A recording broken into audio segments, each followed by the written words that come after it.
Good day guys, meron tayo ngayong Hyundai Elantra. Nag-install tayo ng Optimus brand Android head unit 4+64 9 inches. Then ito yung rear camera. Yan. Ito yung side camera.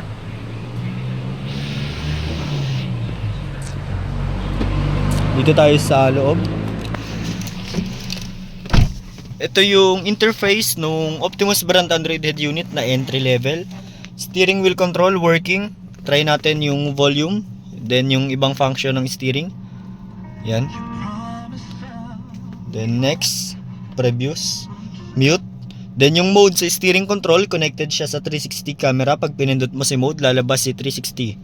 Then yung 360 camera natin, all sides recording siya. Then meron siyang auto trigger na tinatawag within 20 kph below, or pag ang takbo mo ay 20 kph pababa.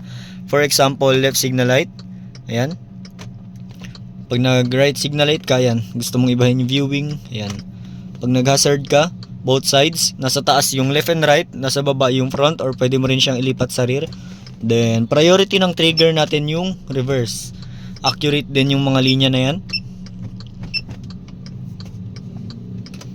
Then, yung head unit natin, meron siyang SIM card slot and USB. Ayan, meron siyang dalawang USB port, then meron siyang SIM card slot. Working yan pareho.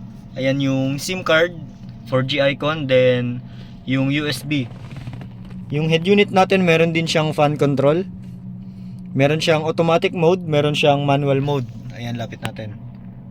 Ayan, yung automatic mode, pag nasisense ng system ng unit na tumataas na yung temperature ng unit, automatic naggumagana or nag-on, nagpo-function yung fan. Meron din siyang split screen function.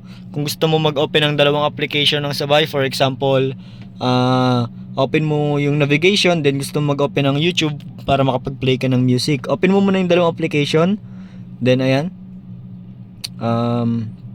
For example, yan, si Maps, then si YouTube.